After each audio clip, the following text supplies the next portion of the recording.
기말고사 반전 드라마 써보자. 기말에 대처하는 자세. 오늘은 기말고사에 대해서 이런저런 얘기해 볼게요. 계획 짜기부터 난이도, 최종 등급, 정시할 건데도 내신. 뭐 대단한 얘기는 아니고 그냥 수다입니다. 중간고사 등급이 최종 등급이 되나? 최종 등급이 중간고사 성적과 비슷하게 나오는 경우가 가장 많죠. 하지만 내가 기말고사를 어떻게 준비하느냐에 따라서 크게 달라지기도 해요.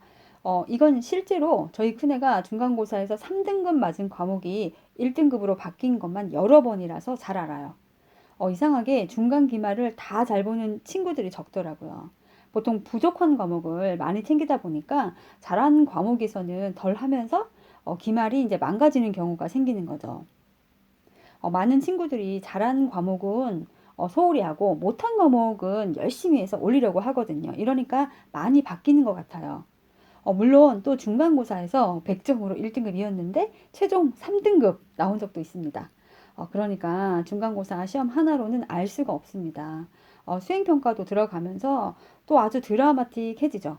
중간고사, 기말고사 다 잘 본 친구가 수행평가로 3등급 나오는 것도 봤어요. 암튼 중간고사 망쳤다고 세상 끝난 것처럼 걱정하지 마시고 지금은 그냥 열심히 하는 것밖에 없네요. 바뀔 수 있으니까 실망도 자만도 금지라는 거예요. 제로 베이스라고 생각하고 준비를 해주세요. 시험 계획 짜기. 시험 계획은 중간이나 기말이나 똑같죠. 다른 거라면 기말에는 중간고사보다 두세 과목 더 보는 경우가 많죠. 이런 과목들은 시험 2주 전이나 한 열흘 전 정도부터는 봐줘야 되니까 시험 전 기간을 조금 더 확보를 해야 돼요. 다른 공부를 조금 일찍 시작해야 한다는 거죠. 그런데 어차피 계획은 엄마들이 짜주시는 게 아니니까 대략만 말씀드릴게요. 대략적인 방법은 이렇습니다. 수학은 한 5주 전 정도부터 센 같은 거 하다가 고쟁이나 일품 그리고 블랙라벨 이렇게 하죠. 다시 시험 직전에는 교과서와 센 유형 그리고 오답 정리로 마무리를 합니다. 고난이도 문제가 많이 나오지 않는 학교는 블랙라벨까지 이렇게 깊게 하지는 않으셔도 될 거예요. 나머지 과목들은 4, 5주 전에 수학하다가 지겨우면 이제 과학, 영어, 국어, 교과서 이제 슬슬 보죠. 그리고 3, 4주 전에 주요 과목은 이제 교과서, 프린트, 기본 3회도 이상을 하시고 개념 노트 만들거나 단권화를 합니다. 교과서는 보통 3회도 이상을 보라고 하는데 제가 20번을 보는 사람까지 봤어요. 그러니까 이거는 정말 3회독은 기본이고 3회독, 5회독, 10회독까지 볼 수 있으면 진짜 꼼꼼하게 보시는 게 좋을 것 같습니다. 그리고 2주 전 정도부터는 이제 정말 중요한 부분 세심하게 봐가면서 암기를 하는 거죠. 그리고 이제 그걸 문제풀이를 이제 많이 하고 1주 전에는 교과서를 보면서 이제 진짜 영혼을 갈아 넣어서 암기를 하는 거죠. 한 11일 전부터는 정말 열심히 암기 하셔야 돼요. 미친 듯이 암기. 기타 과목도 교과서 프린트를 보시는 거죠. 그리고 시험 전날에는 교과서 프린트 오답 정리, 1페이지 암기장을 만들어서 하기도 하고요. 주요 과목들은 거의 이 스타일대로 하시면 될 거예요.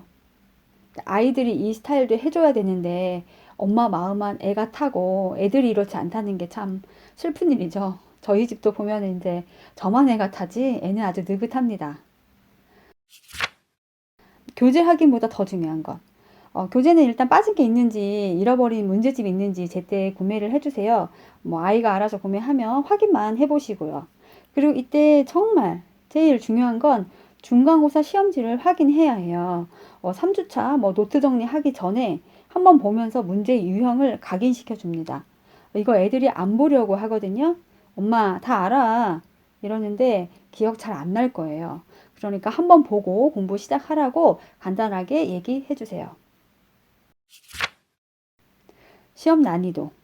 중간고사를 한번 봤으니까 살짝 파악이 될 거예요. 그런데 중간고사에 어려웠으면 기말은 살짝 쉬워지고 중간고사가 쉬우면 기말고사는 많이 어려워질 겁니다. 문제 유형은 중간고사와 비슷해도 당연히 난이도 조절을 하실 거예요. 근데 보통은 중간고사는 살짝 쉽게 내는 경우가 많은 것 같아요. 꼭 그런 건 아닌데 중간고사는 첫 시험 당황하지 않도록 하는 것 같기도 하고 난이도 조절에 실패하신 것 같기도 하고요. 많은 학교가 그런 것 같습니다.